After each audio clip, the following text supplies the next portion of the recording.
My parents burned through $620,000 saving my golden child sister, then showed up at my door with a signed agreement expecting to move into my house forever. I never hated my younger sister. That is the first thing people always get wrong. They hear what happened to my family, and they immediately assume I spent my childhood jealous of the attention she received or bitter that my parents loved her more. The truth is much simpler. I spent most of my life feeling invisible. When you're invisible long enough, you stop expecting people to notice you. You stop asking for help. You stop hoping someone will choose you for once. Eventually, you build your life around the idea that if you want something done, you'll have to do it yourself.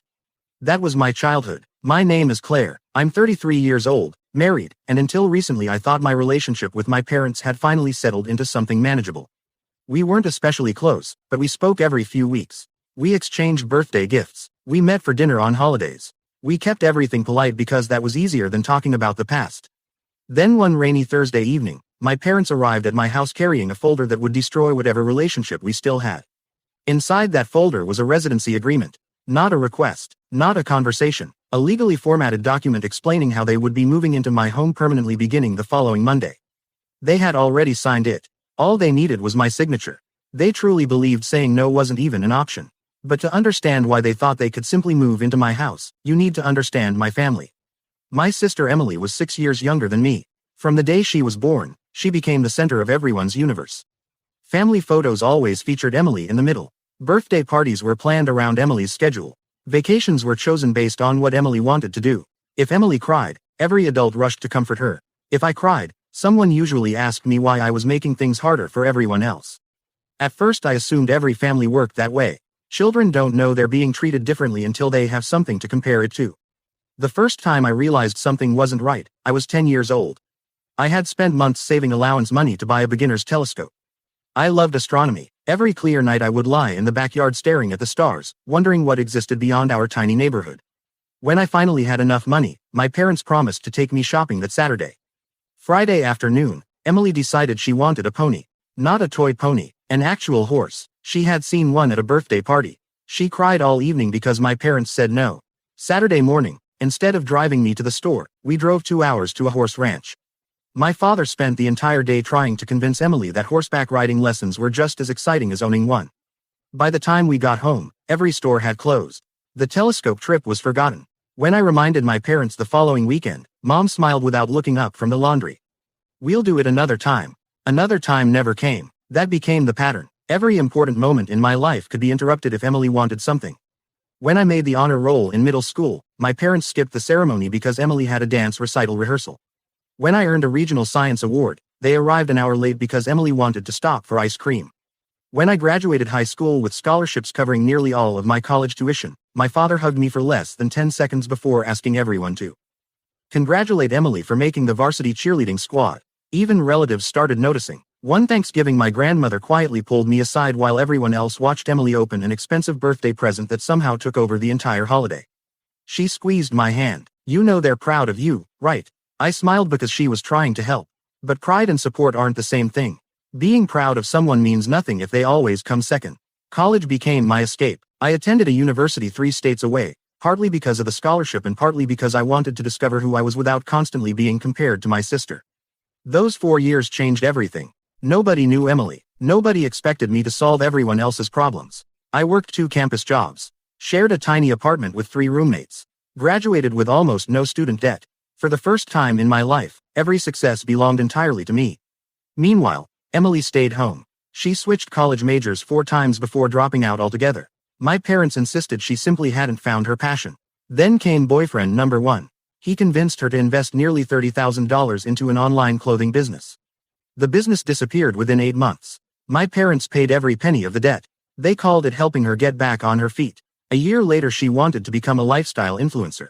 Professional cameras, lighting equipment, studio rental, designer clothes, luxury vacations for content. Almost everything came from my parents' savings. The social media career lasted less than a year. When that failed, they quietly paid off the credit cards. Then she wanted to open a bakery. She couldn't bake. That detail somehow didn't matter. My parents emptied another investment account so she could lease a storefront. The bakery closed after 11 months. More debt, more bailouts. Every Thanksgiving the family gathered around the dining table pretending nothing unusual had happened. Relatives complimented Emily for being brave enough to chase her dreams. I was complimented for bringing homemade dinner rolls. No one mentioned who was paying for those dreams.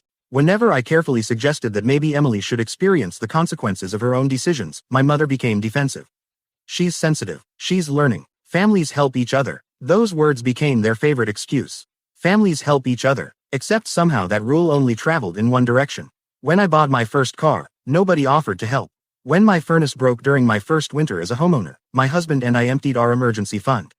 When I lost my job during an economic slowdown, we survived by cutting every unnecessary expense until I found another position. Not once did I ask my parents for money, mostly because I already knew the answer. There isn't anything available right now.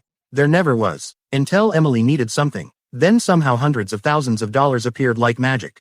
As the years passed, I stopped paying attention to her latest disaster. There were too many to count. Failed investments, luxury apartments she couldn't afford, cars she leased and returned, business partners who disappeared, relationships that somehow ended with my parents writing another large check. Every Christmas I wondered how much retirement money they had left. Every Christmas they assured everyone they were financially secure. I believed them. That turned out to be my biggest mistake. Because while I was busy building a stable life, my parents were quietly dismantling theirs one rescue at a time. And none of us realized just how close they were to running out of money. Not until the 17th rescue changed everything. If someone had asked me to name every financial disaster my sister had caused over the years, I couldn't have done it. There were simply too many. At some point, they all blended together into one endless cycle.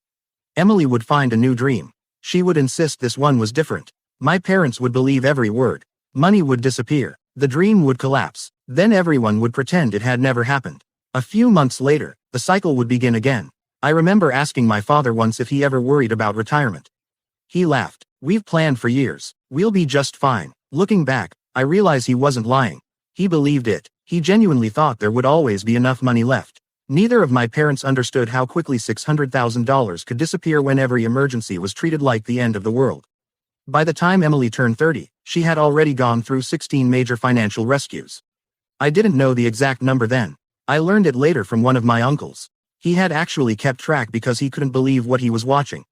He called them the 17 bailouts. Each one had a number. Each one had a price tag. Some were small, $5,000, $10,000, $20,000. Others were staggering. A failed restaurant partnership, a lawsuit involving a luxury rental, credit cards carrying interest rates that would make anyone's stomach turn. Every rescue was justified with the same sentence. This is the last time. It never was. By then I had been married for 4 years. My husband, Daniel, knew exactly how my family operated. The first time he met my parents, he noticed something I had stopped seeing years earlier. After dinner, my mother spent nearly 40 minutes discussing Emily's newest business idea. She never asked Daniel a single question. On the drive home he looked over at me. Does your family always do that? I knew exactly what he meant. They forget I'm in the room. He nodded. I've never seen anything like it.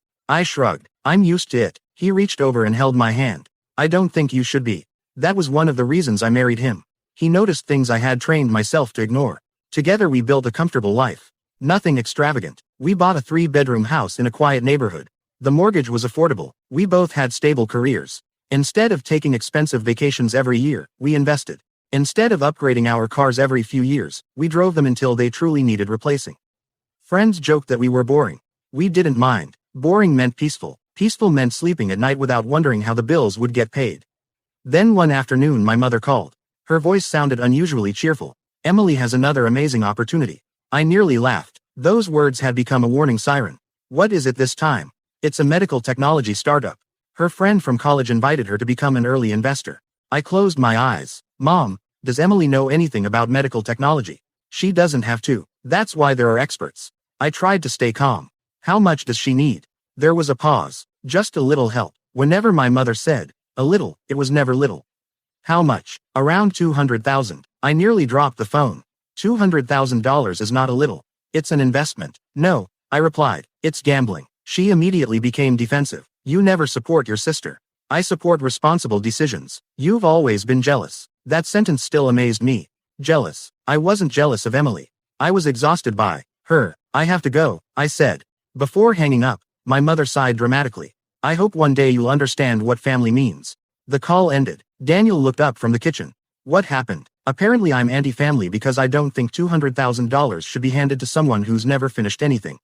He didn't even look surprised. Are they giving it to her? I think they've already decided. 3 months later, the startup collapsed. Fraud. The founders disappeared overseas. Investors lost almost everything. Emily had personally guaranteed several business loans she barely understood. Creditors came after her immediately. The total damage wasn't $200,000. It was over $600,000. When I first heard the number, I assumed my parents would finally let her deal with it herself. Surely this was too much. Surely there had to be a limit. I underestimated them. They liquidated retirement investments, sold stocks they had owned for decades, cashed out accounts that were supposed to support them for the rest of their lives. By the end of the month, they had transferred approximately $620,000 to lawyers, lenders, and creditors. Emily kept her townhouse. She kept her SUV. She kept almost everything. My parents lost nearly everything. When I found out what they had done, I drove to their house without calling first. My father answered the door looking 10 years older than the last time I'd seen him. His shoulders were slumped. The confidence he had always carried was gone. Is it true? I asked quietly. He knew exactly what I meant. He nodded. We handled it. No, I said. You paid for it. He stepped aside and invited me in. The living room felt strangely empty. Several expensive pieces of furniture were gone. Family photos had disappeared from the walls. I noticed unopened mail stacked across the dining table. Final notices. Bank statements. Bills. You sold things, I said. We're simplifying. I looked directly at him. No, you're surviving. He didn't argue. For the first time in my life, my father looked defeated. Mom walked into the room carrying coffee. She smiled as if nothing unusual had happened. We're doing what's right. I couldn't stay quiet anymore. You're destroying your retirement. We'll figure something out. You already had retirement. Emily needed us. No, I said firmly. Emily needed consequences. The room went silent. My mother slowly placed her coffee on the table. You don't understand. I understand perfectly. I looked around the nearly empty house. You've spent your entire lives protecting her from every bad decision she's ever made. My mother's eyes filled with tears. She's our daughter. So am I. Neither of them answered. For a long moment, the only sound in the room was the ticking of the old grandfather clock near the staircase. Then my father quietly said something that stayed with me for weeks. We're sure everything will work out. I wanted to believe him. Instead, I walked out of their house with a feeling I couldn't explain. For the first time, I wasn't worried about Emily. I was worried about my parents. Because people who insist everything will work out usually have no plan at all. And deep down, I had the terrifying feeling that whatever plan they eventually came up with was going to involve me. For weeks after visiting my parents, I couldn't shake the feeling that something was wrong. Not because they had emptied their retirement accounts. That part was already done. What bothered me was how calm they seemed. People who lose over $600,000 don't usually smile and say everything will be fine. They make plans. They downsize. They cut expenses. They look for part-time work. My parents did none of those things. Instead, they acted as though some invisible solution was waiting just around the corner. I didn't know it yet, but they had already decided what that solution would be. And they had never bothered asking if I agreed. Life moved on. At least, it seemed to. Daniel and I continued working, paying our mortgage, and enjoying the quiet routines we had spent years building. Friday nights were pizza and movies. Saturday mornings meant coffee on the back patio. Sunday afternoons were spent working in the garden or visiting friends. It wasn't an exciting life, but it was ours. One evening, while we were planting flowers along the fence, Daniel looked over at me. Have your parents called lately? I shook my head. No, that's unusual. It is. They're planning something. I laughed. You sound like a detective. I'm serious. He wiped the dirt from his hands. Every time your parents go quiet, it means they're making a decision instead of having a conversation. I wanted to tell him he was overthinking it. Instead, I changed the subject. A few days later, my phone rang. It was my Aunt Linda. She almost never called. Claire, she said softly, have your parents spoken to you recently? No. Why? There was a long pause. I probably shouldn't be the one telling you this. My stomach tightened. Telling me what? They've been asking everyone in the family if anyone has room for them. I stopped walking. What? They're saying they may have to sell the house. I leaned against the kitchen counter. They never mentioned that. They've asked your cousins. They asked your uncle. They even asked me. What did you tell them? The truth. And I said no. I was surprised by how quickly she answered. You did. Claire, I'm 70 years old. I love your parents, but I know exactly what this is. What do you mean? If they move in temporarily? She sighed. It won't be temporary. After we hung up, I sat in silence.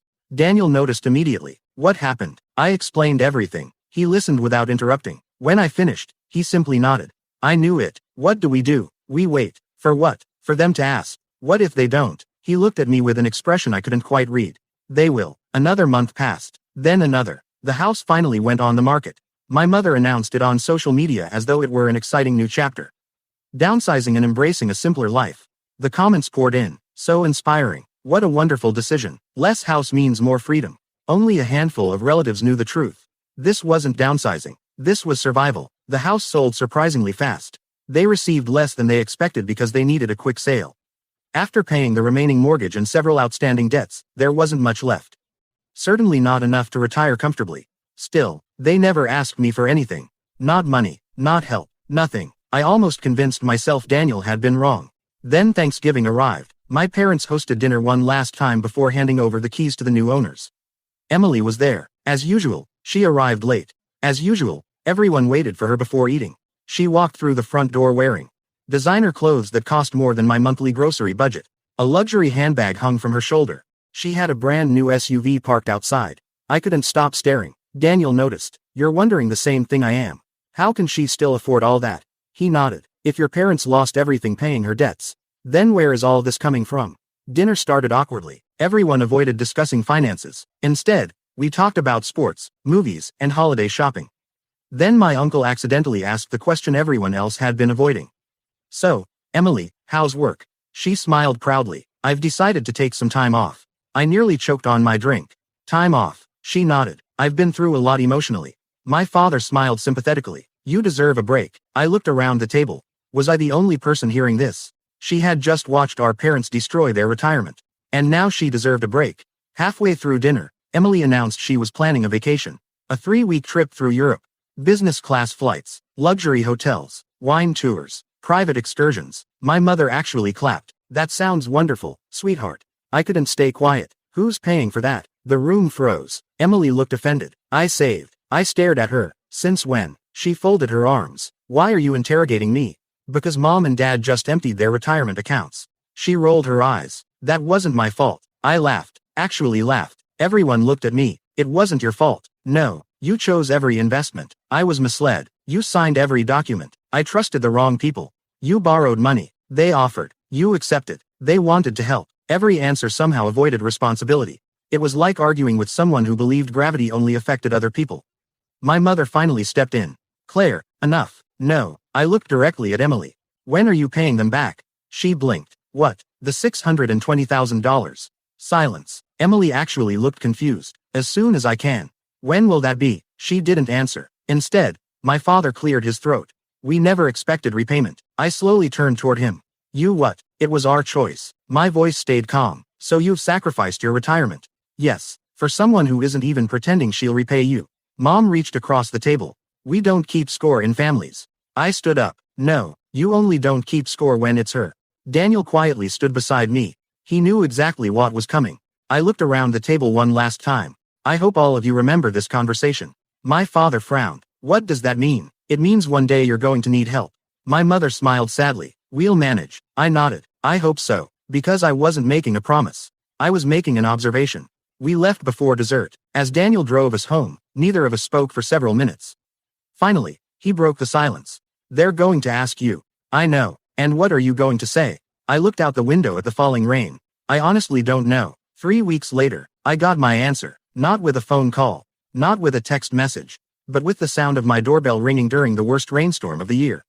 When I looked at the security camera, my parents were standing on my front porch. Each of them was holding a folder. And somehow, I already knew this wasn't going to be a visit. It was going to be a demand. The rain was coming down so hard that the camera image kept blurring every few seconds. My parents stood on my front porch without umbrellas. My father held a thick blue folder under his jacket. My mother carried a small overnight bag. That caught my attention immediately. An overnight bag. I looked at Daniel. They brought luggage. He frowned. Don't open the door yet. Instead, we watched the live camera feed from the living room. For almost 2 minutes, neither of them moved. Finally, my mother rang the bell again. Then she knocked. When nobody answered, my father looked around the porch before bending down. What is he doing? Daniel asked. A second later, my father slid the blue folder underneath our front door. I stared at it. He didn't leave a letter. He didn't leave a note asking us to call. He pushed the entire folder into our house. As though the decision had already been made. Daniel picked it up first. It's addressed to both of us. He opened it carefully. The first page had a bold title across the top. Family Residency Agreement. For a second, I thought it had to be some kind of joke. Then I kept reading. Occupants: Robert and Susan. Property owners: Claire and Daniel. Expected move-in date: Monday. Only 4 days away. The document continued for nearly 8 pages. Bedroom assignments, kitchen schedules, parking arrangements, shared utility expectations, household responsibilities, visitor guidelines, even quiet hours. I couldn't believe what I was reading. It wasn't written like a request. It was written like a lease agreement. Except no one had asked permission. At the bottom of the final page were 2 signatures. My mother's, my father's. Beneath them, a blank line. Mine. Daniel slowly looked up. They actually think you're going to sign this? I laughed. Not because it was funny. Because it was so unbelievably arrogant that my brain didn't know how else to react. The doorbell rang again. This time I opened the front door. The cold rain blew inside immediately. My mother smiled with obvious relief. There you are. My father nodded. We were starting to worry. I looked at the folder in my hand. What is this? My mother answered as though everything were perfectly normal. We wanted to make moving easier. Moving. She pointed toward the agreement. It's all explained. I know what's in here. So, she smiled. What do you think? I honestly didn't know where to begin. You never asked if you could move in. My father shrugged. We didn't think we'd have to. I blinked. I'm sorry. You're our daughter. I looked from one parent to the other. So your plan was to arrive with paperwork already completed? My mother nodded. We wanted everything organized. Daniel stepped beside me. You filled out a residency agreement for someone else's house. Neither of them answered him. They were looking only at me. As if he weren't even standing there. That irritated Daniel more than I had ever seen. Excuse me, he said. This is my home too. My father finally acknowledged him. Of course. Then he immediately turned back to me. Claire, we know this is sudden. I held up the paperwork. No, this isn't sudden. This is planned. My mother smiled nervously. We assumed you'd understand. That sentence hit me harder than I expected. Assumed. They had assumed. Not hoped. Not asked. Assumed. I flipped through the pages again. Then I noticed something else. The master bedroom. According to their plan, they had assigned themselves our guest room. Daniel and I would remain upstairs. But another paragraph immediately caught my attention. If future medical needs require additional accommodations, homeowners agree to relocate to allow first-floor access. I read it twice, then a third time. They had actually written a clause saying we might eventually have to give up our own bedroom. I looked at my father. You've already planned where we'll sleep if your health changes. He looked confused. Well, yes, you wrote this. We were thinking ahead. No, I said quietly. You were making decisions in a house that doesn't belong to you. The smile disappeared from my mother's face. We're family. Exactly. So why are you treating us like strangers? I almost laughed again, because strangers usually ask before moving into someone's home. Silence. Rain continued pounding against the roof. Water dripped from my father's jacket onto the welcome mat. Finally, my mother spoke. The house closes tomorrow. I frowned. What? Our buyers take possession tomorrow. I stared at her. So, she hesitated. We don't actually have anywhere to stay. Daniel folded his arms. What about Emily? Neither of them answered. He asked again. What about Emily? My father looked uncomfortable. Her townhouse is small. Daniel couldn't hide his disbelief. So your daughter with the 3-bedroom house is supposed to solve that? No, my mother interrupted. You're the practical one. There it was. The sentence that explained everything. You're the practical one. For my entire life, that had been my role. Emily got dreams. I got responsibility. Emily got rescued. I got expectations. Emily made mistakes. I cleaned them up simply by existing. I looked down at the agreement one final time. Then I slowly tore the first page in half. Neither of my parents moved. I tore another page. Then another. 8 pages became dozens of wet pieces of paper. The wind carried several across the driveway. Rain soaked the ink until it blurred into blue streaks. My father stared in complete disbelief. My mother covered her mouth. What are you doing? I dropped the final pieces onto the porch. Saying no. My father's face turned red. You'd let your own parents become homeless. I met his eyes without raising my voice. You spent $620,000 making sure your favorite daughter never had consequences. I pointed toward Emily's neighborhood. She has a perfectly good townhouse. My mother immediately shook her head. She doesn't have room. Then she'll have to make room. It isn't fair to ask that of her. I couldn't believe what I had just heard. It isn't fair. No, you know what wasn't fair. I took one step closer. Watching you spend my entire childhood telling me to be independent while teaching Emily that someone else would always rescue her. Neither of them spoke. You chose this. You sold your future. You decided who mattered most. And now, I looked directly at both of them. You've arrived at the wrong house. For the first time in my life, neither of my parents had an answer. And somehow, I knew the hardest part still hadn't begun. Because once they realized I wasn't changing my mind, They would make sure the rest of the family heard their version of the story. The morning after my parents left my house, I woke up to 23 missed calls. By the time I finished making coffee, that number had climbed to 31. Most of them were from relatives I hadn't spoken to in months. The first voicemail came from my aunt. "Claire, please call me. I think there's been a misunderstanding." The second was from one of my cousins. "I heard you threw mom and dad out in the rain. Tell me that isn't true." The third was from my uncle. "You know they're getting older. Whatever happened, I'm sure you two can work it out." I looked at Daniel. "It has started." He nodded. "What story do you think they told?" "I don't know, but I'm about to find out." The first person I called back was my aunt. She answered before the phone finished ringing. "Oh, thank goodness. Claire, why did you refuse to help your parents?" "I refused to let them move into my house without asking." There was silence. "What do you mean?" "They showed up with luggage, and an 8-page residency agreement." Another pause. What? They had already signed it. They expected me to sign it on the spot." My aunt sounded genuinely confused. "Your mother said they simply asked if they could stay for a few weeks." I let out a slow breath. "No, they never asked. They informed me." After explaining everything, my aunt stayed quiet for nearly a minute. Finally she sighed. "That changes things." "I thought it might. I'll be calling your mother." When the conversation ended, I felt a little better. At least one person now knew the truth. Unfortunately, the rest of the family didn't. By lunchtime, my phone was ringing again. This time it was my cousin Mark. "You seriously left your parents standing outside in the rain?" "They weren't outside very long. Still, they came to move into my house." "What? They had already written a residency agreement?" "No way. I'll send you pictures." I had taken photos of every page before tearing them apart. Not because I expected drama. Because something about the whole thing felt unbelievable. Within seconds, I texted him the pictures. 5 minutes later, my phone rang again. "You weren't exaggerating." "No, they're actually insane." Word spread quickly after that. Every relative who saw the agreement reacted the same way. Disbelief. No one could understand how my parents had convinced themselves this was normal. By that evening, the family had split into two groups. One group insisted I should still take my parents in because they're family.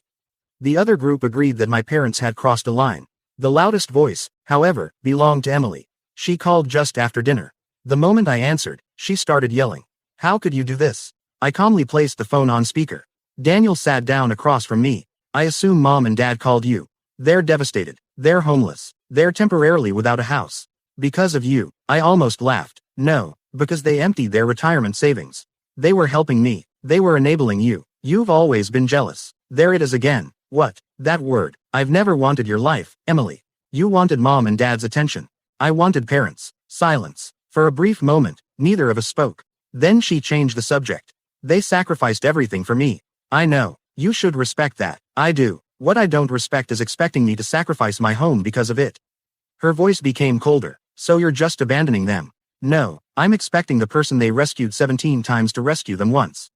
"You know I can't." "Why not?" "My townhouse isn't big enough." I looked at Daniel. He raised an eyebrow. "How many bedrooms?" I asked. Emily hesitated. 3. "And how many people live there?"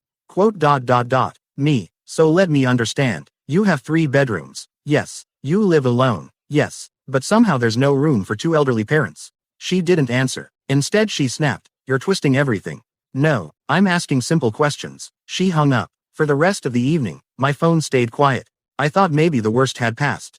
I was wrong. The following afternoon, there was a knock at the door. Standing outside were my parents. Again. This time, they weren't carrying folders. They were carrying guilt. My mother's eyes were red from crying. My father looked exhausted. "I just want to talk," he said. Against Daniel's better judgment, I stepped onto the porch. "We're not discussing moving in." "We know." My father looked down at the ground. "We've made some calls, and no one has room." I didn't say anything. He continued. "Your sister says her townhouse is too small." I nodded slowly. "I know. We asked your cousins. They said no. We asked your brother-in-law. He said no. We even called your old neighbor." I blinked. "My old neighbor? He has a basement apartment." I stared at him in disbelief. "You asked my former neighbor before asking your favorite daughter to rearrange a guest room."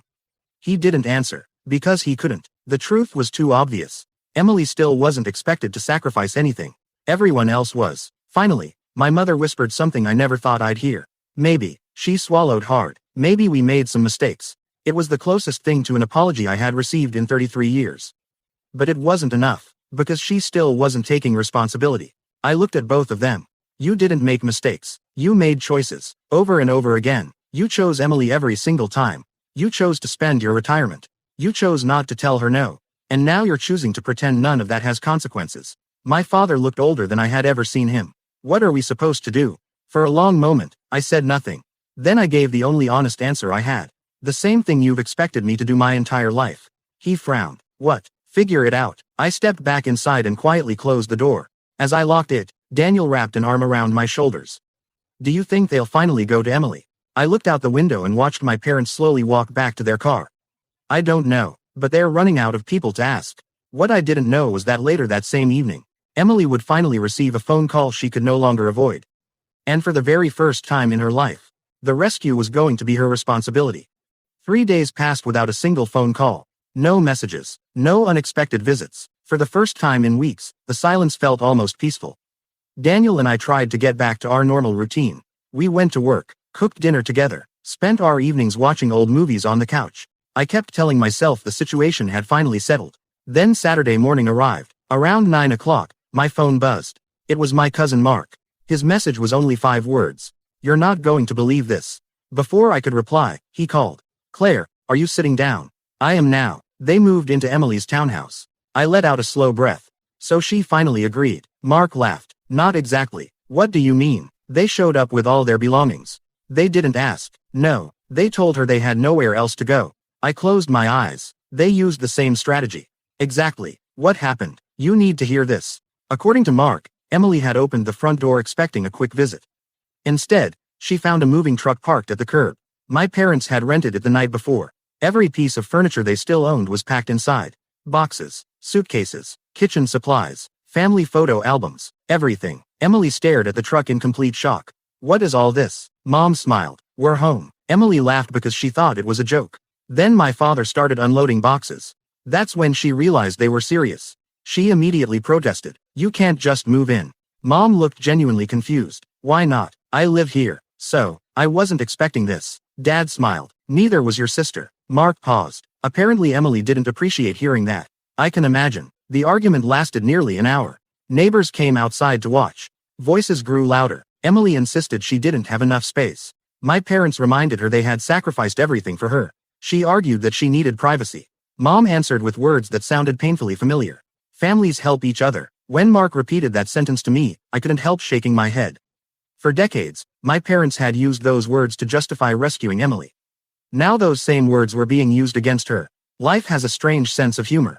So what happened? I asked. Mark chuckled. Eventually she gave up. They moved in. Yes. How's it going? He laughed again. It's been less than 24 hours. Emily has already complained to 3 relatives. That evening my aunt called. You'll never guess what happened. I already know they moved in. Oh, she sounded disappointed that someone had beaten her to the news. Well, it's not going well. What happened now? Your father rearranged Emily's living room. I blinked. He what? He said the furniture placement wasn't practical. And Emily, she screamed. I almost smiled. Anything else? Your mother filled the pantry with groceries Emily doesn't eat. I couldn't help laughing. And they've already started asking her where she is every time she leaves the house. Daniel, who had been listening nearby, nearly spit out his coffee. They're parenting a 30-year-old. Apparently, over the next 2 weeks, the stories became more unbelievable. Emily complained that my parents criticized how late she slept.